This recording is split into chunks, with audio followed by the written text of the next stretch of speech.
Yo, what is up guys? Gamerverse back again, doing another video for you guys today. Today we've got a good video. Today we've got a horror game that we are reviewing.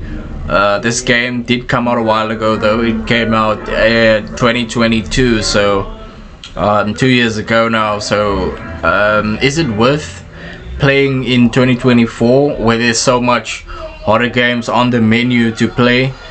That's what we'll be answering. We'll be answering that question in this video today.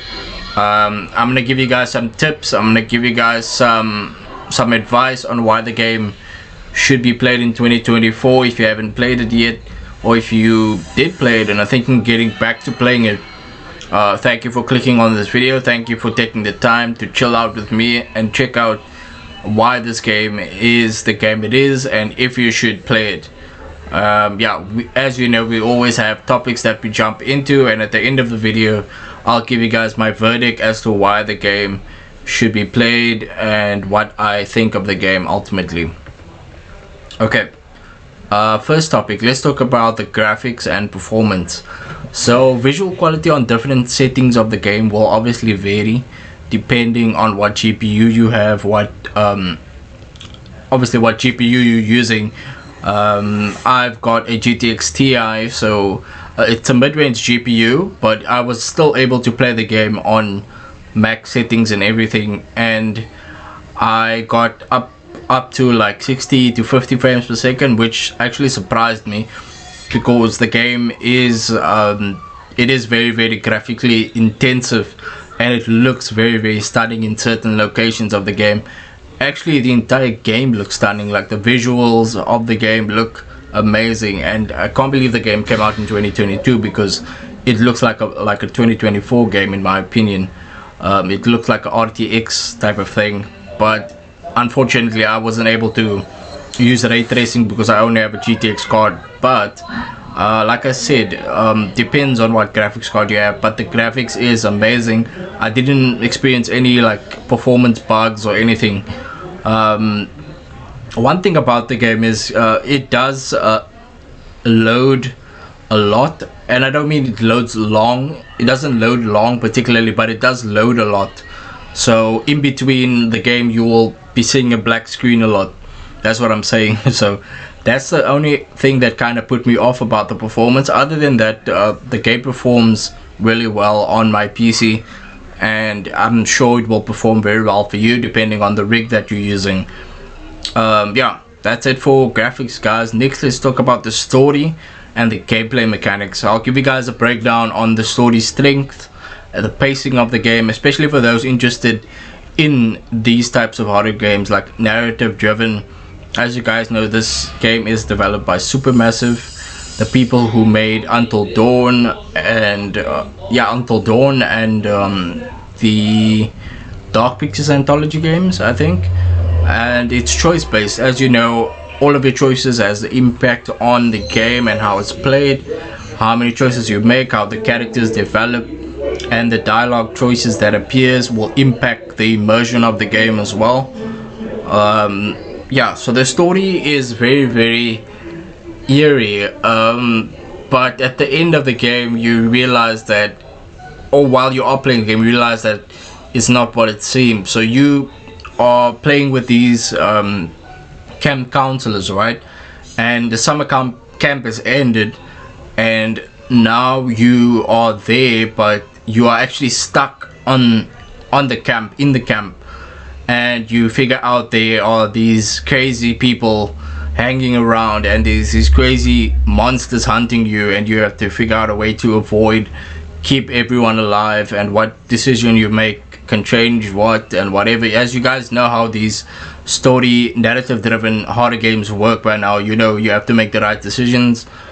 There's no combat in the game. You basically use QTEs most of the time. If you don't know what QTEs are, it's quick time events. So basically it's kind of like combat, but you are putting in a sequence of buttons and on-screen prompts, as you guys know.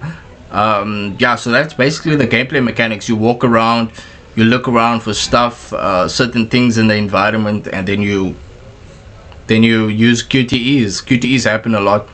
That's the way you play the game basically most of the time, and emphasis on the dialogue. Dialogue is very, very emphasized in the game. Yeah, so that's it for the story and the gameplay mechanics. The story goes very deep. I could get into how deep it is, but that would be too long. I don't want to take up much of your time. It will be too long. So like I said, it's very, very immersive as well. So the story kept me entertained for most of the time that I played the game, and I was very interested in seeing how the game turns out at the end. So yeah. Next, let's talk about the horror atmosphere. Let's talk about the horror and the atmosphere. The effectiveness of this game's horror elements actually took me by surprise. There are particular like jump scares, but not a lot, and there's like psychological tension in the game when you're walking through the woods. There's this feeling on you like Until Dawn or like Silent Hill, and the Quarry does succeed in delivering definitely like a unique experience when it comes to this, to the horror and the atmosphere of the game, because you're in the woods and then you're in cabins and you're running from these monsters, and the atmosphere definitely changes as you play the game, and it becomes more intense as you play. And yeah, I'd recommend definitely, if you like these types of games, definitely play it. Okay, next let's talk about the audio design and the voice acting. Coming toward us. We gotta warn them. What about the PA? Up top? Yeah, okay. Yeah, we can tell them to hide or something. Fuck, no! Oh, shit. Hold the button. Caitlin, get into a building now. Do not come up here. There's an animal outside the radio hut. Just get into a cabin now. Go! Oh, fuck, dude. They're gone.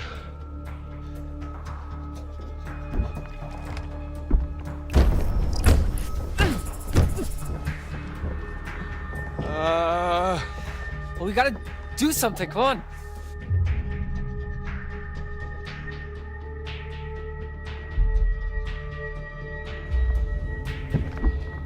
We gotta kill it.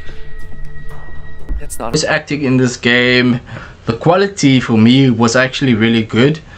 The sound design was good as well. Noteworthy actors in the game are worthy of the praise. Like, there's some really good actors in here from movies that you've probably seen.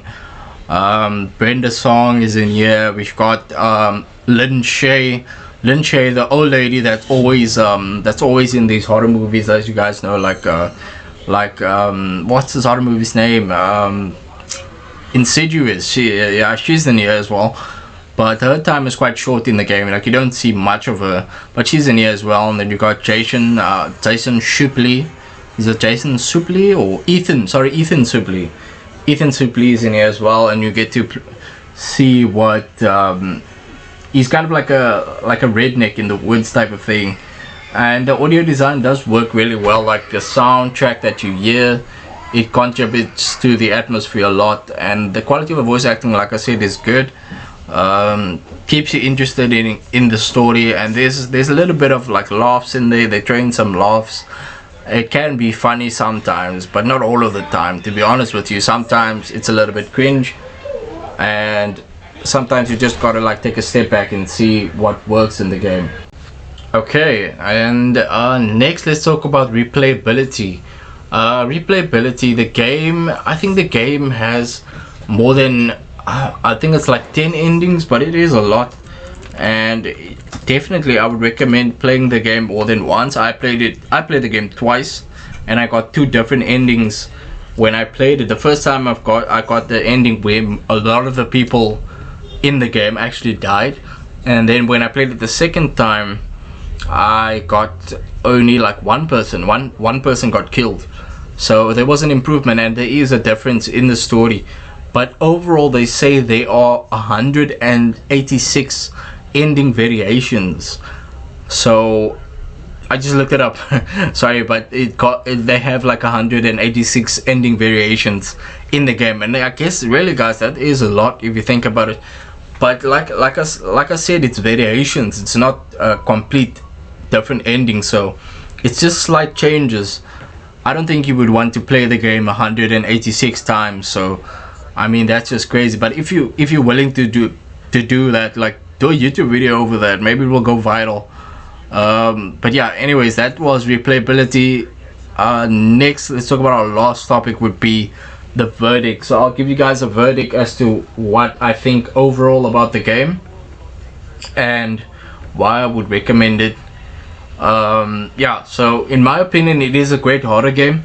As a fan of these types of games, I really enjoyed it. Like, I like decision based games where you make dialogues, decisions that really impact the game, and that's really the thing that had me interested most of the time in the game, because I like making my own decisions in the game and seeing what the outcome would be.